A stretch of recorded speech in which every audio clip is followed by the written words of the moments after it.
તો ભાઈ આપણે ફાઇનલ નીકળી ગયા અને અત્યારે રસ્તામાં હે બધા ભેગા થઈ ગયા. મોજ ફકીરી ભાઈ આપણા ભાઈ છે બધા, આપણા હાર્દીભાઈ, આપણા યુવીભાઈ હમણાં શું વાલા થઈ ગયા. હું આ તો ભૂલાઈ ગયો જો અમારો ભાઈ ડાગલો, અમારો ડાગલો teddy boy, Porbandar teddy boy. બાળકો માટેનું અંધ બાળકોનું જે આશ્રમ છે આટલો ન્યાજ. તો આવા કોઈક બાવાજીનો હાથ જારી રાખજો, દુનિયામાં કોઈ દી તમે ક્યાંય દુઃખી નહીં થાવ.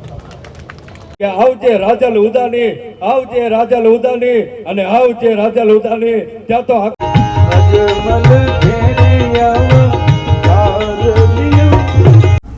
તો મારા કલેજા રામ રામ ને જય નથરાજ. બધા મજામાં રસ્તા ખેલતા હોય ને રાજી હોય અને મોજ મજામાં હોય. બસ જરૂરિયાતમંદોની મદદ કરતા રહ્યો અને સાથે સાથે અબોલ જીવોની પણ મદદ કરતા રહ્યો. આપણી સવાર તો વહેલી થઈ ગઈ, અત્યારે આપણે બપોર થયા અને અત્યારે આપણે ઉઠ્યા, કારણ કે આગલે દિવસે આપણે મોડા સુતા હતા, આપણે બહાર ગામ ગયા હતા, તમે જોયા હતા વિડીયો, એટલા માટે અત્યારે મોડા ઉઠ્યા. અત્યારે આપણે જઈએ છીએ એક પ્રોગ્રામમાં અને ઘણા બધા છે આપણી સાથે કલાકારો, ક્રિએટરો, 2 3 4 5 6 7 8 9 10 ઈ વાત પૂછોમાં તમે. એટલે કાયદેસર પ્રોગ્રામ છે, એટલે આપણે જવાનું છે. સંતવાણી પ્રોગ્રામ છે સાંજે. અત્યારે વાગવામાં 4 જેવું થયું છે. અત્યારે આપણે નીકળી ગયા છે. 2 3 વાગે આપણે ઉઠ્યા હતા, નાહી ધોયા, ફ્રેશ થયા, જમ્યા અને અત્યારે ડાયરેક્ટ આપણે પ્રોગ્રામમાં નીકળી ગયા. અને હવે ક્યાં જવાનું છે, કેવી રીતના જવાનું છે તમને આગળ હું કહેતો રહું, કારણ કે આપણે ઘણા બધા આપણે ભેગા આવવાના છે. તો બન્યા રહ્યો અને ધબધબાટી બોલાવતો રહે. આપણે રસ્તે ઉભ્યા છે, જોઈ લ્યો, કંઈ ટેન્શન જેવું છે નહીં અને નીકળીએ ફટાફટ.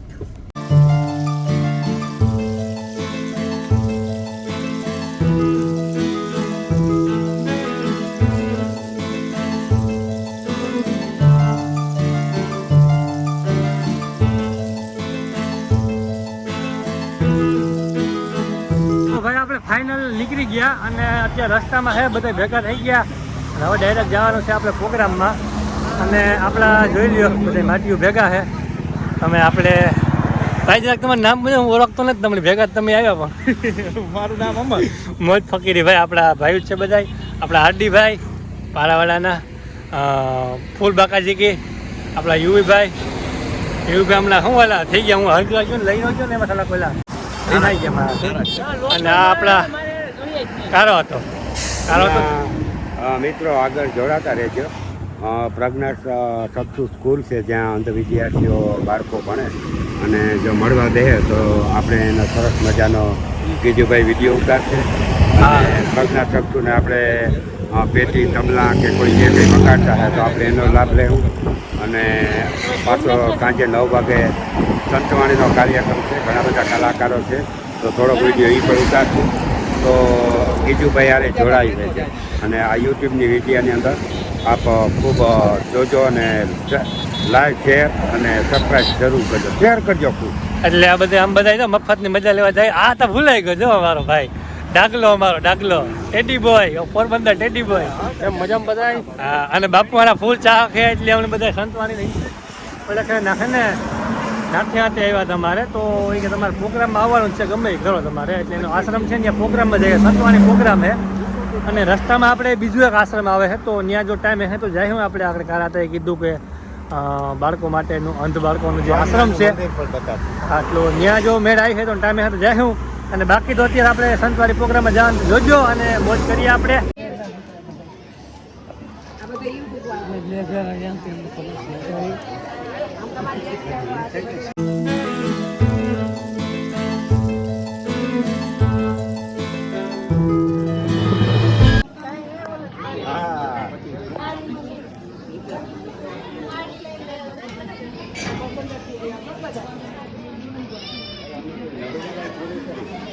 અમારે આવવાની ફરજ છે. અમારે ભાઈ શ્રી મારું લઈ જવું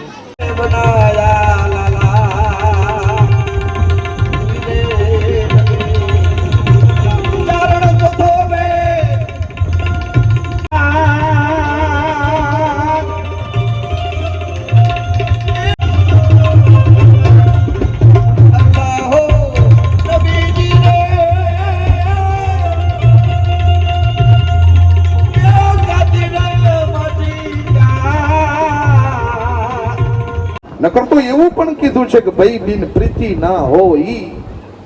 સાધુએ એવું કીધું છે કે જ્યાં સુધી તમારા જીવનની અંદર ભય ઉત્પન્ન ન થાય ત્યાં સુધી તમને કોઈની સાથે પ્રેમ ન થાય, ભક્તિ ન થાય.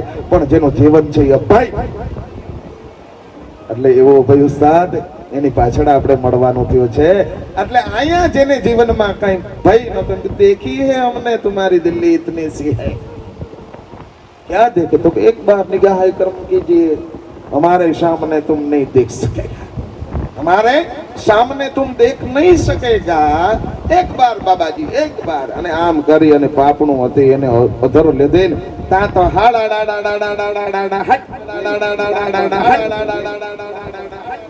સ્વર્ગની અંદર જેને આપણે સ્વર્ગ કહી છીએ એ લોકો જેને જન્નત કહીએ, જન્નતની અંદર દાન દેવાતા હતા હીરાના, માણેકના, પોખરાજના, સોનાની ગિન્નીઓના, ચાંદીના, આ બધા જવેરાતના અને રાણી સિક્કાના દાન દેવાતા હતા ને અહીંયા આખી લાઈન દાન લેવા વાળાની ઊભી હતી સ્વર્ગની અંદર. અહીંયા બાદશાહ આવી ગયો. ઓહો હો હો હો હો, ક્યાં આવી ગયો છો? તો વિચાર કર્યો કે અહીં આપણને કોઈ ઓળખતું નથી, અહીં લાઈનમાં થોડીક વાર માટે થઈને ઊભું રહી જવાય.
નથરાજ ધામ તો ત્યાં અમારો પ્રોગ્રામ હતો અને આગલે દિવસે બાપુ ત્યાં રાત રોકાણા અને અમારો ભેટો થઈ ગયો અને 12 વાગ્યા સુધી બાપુએ મોજ કરાવી દીધી.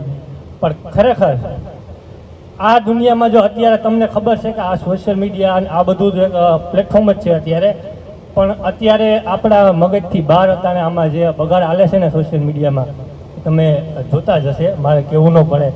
પણ આ દુનિયામાં જો હેખે જીવવું હોય ને હેખે સીધો રાસ્તો આપણે લેવો હોય ને તો આવા કોઈક બાવળિયાનો હાથ જાળી રાખજો, દુનિયામાં કોઈ દી તમે ક્યાંય દુઃખી નહીં થાવ.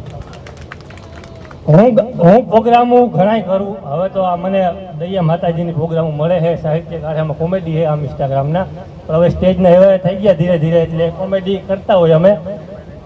હા, અને આવા બાપલિયાની કૃપા. બાકી અત્યાર સુધીમાં ઘણા બધા પ્રોગ્રામો કર્યા નથી, મેં ક્યાંક પૈસા ઉડાડ્યો, પણ આ બાવલિયાની જગ્યામાં આવ્યા કુદરતી એમ થઈ ગયું પૈસા ઉડાડ્યા બાપુ ઉપર, અને પહેલી વાર પૈસા ઉડાડ્યા. અને સારાનું તમે તો અમે ભાણે ગયો તો એ મામા ગયો તો એ દરબારું સારાનું બધા 18 વર્ષની એક છે, પણ ખબર નહીં અત્યારે આ કેવો બગડાયેલો છે ને એકબીજાને દુશ્મનો કરી દીધા સોશિયલ મીડિયાએ. પણ એક વાત કહું છું કે જો જીવવું હોય હેકે તો આવા બાવલિયાનો મા બાપને અને કુટુંબનો સાથ કોઈ દીનો સરતા, કારણ કે ભાઈઓ નોખા પાડવામાં પાડોશીનો જાત છે. હું તમારા વિડીયોમાં જાહેરમાં કહેતો હોય કે આપણું બગાડવામાં પાડોશીનો જાત હોય, એટલે આવી માતાજીઓ ભેડિયાવાળું દયા હોય અને બાવલિયાનો સાથ હોય ને હંમેશા ભેગો રાખજો, અને તમે દુનિયામાં ક્યાંય પાછા નહીં પડો.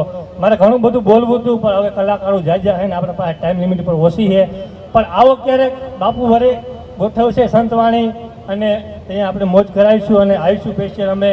અને બાપુને આંગણે ગમે ત્યારે પ્રોગ્રામ હશે, અમે ભવિષ્યમાં ગમે ત્યાં હોય ગમે જગ્યાએ હોય બાપુ જઈ આદેશ દે તો હાજર થઈ જાય અમે ગમે ત્યાં હોય. આ તો અત્યારે ટાઈમ ટૂંકો હોય ને કે તમને બહુ મોજ કરાવી હતી મારે, પણ હવે ત્યાર પછી વાત ઘણા બધા કલાકારો છે બધાનો વારો લઈ લે. અને આરડીભાઈ એક દુહો 2-4 દુહા જવા દઈએ, બાપુની ભલામણ છે એટલે નાના બાપુની એક ભલામણ છે એટલે એના માટે થઈને રમેશભાઈ મોઢવાડી અને રાજભાઈને યાદ કરી કે આવજે રાજલ ઉદાની આવજે રાજલ ઉદાની અને આવજે રાજલ ઉદાની. ત્યાં તો આકાશમાંથી ઝણરાટ કરતા ઝાંઝરનો અવાજ આવ્યો અને ચરણના નેહડામાંથી ખમા ખમા ખમા કરતી ત્રટકી પણ રૂપ સિંહણ રાજલ બની દળકી તું ડાઢાળ. તેથી થડકો અકબર અને ધડી હર્યા એના બીબડીઓને બાળ. રૂપ સિંહણ રાજલ બની અને ડણકી તું ડાઢાર. ભગવતીએ સિંહણનું રૂપ ધરી અને અકબરને પજાની ઠપાટ ત્યાં મારીને ત્યાં તો અકબરનું જણાન ખાનું માંડ્યો થાર થાર થર ધ્રુજવા હો. અને તેથી રાજબાઈએ કીધું કે અકબર જેથી પણ હિન્દુસ્તાનની બેન દીકરી ઉપર આબરૂ નજર નાખીને તેથી તારા નીલીના નગારા પલટાવતા મને એક સેકન્ડની પણ વાર નહીં લાગે. એ ઉદાચારણની રાજબાઈ અને 22,000 રાજપૂતો જેથી અરાવલીના ડુંગરોમાં અટકતા હતા તેથી જટા ઘટા હુસમ ધ્રમમ ધ્રમમ પનીર ચલી વિલૌલ વિચ્ચી વલ્લભે વિરાજમાન મૂર્ધરે ધગત ધગત ધગત જલાઈ લલાટ પટ્ટ પાવકે કિશોર ચંદ્રશેખરે રતિ પ્રતિક્ષણમ મમ જટા ટવી ગલક ઝલક પ્રવાહ પાવિકસ્તલે ગલે વિલંબિતંગ ભુજંગ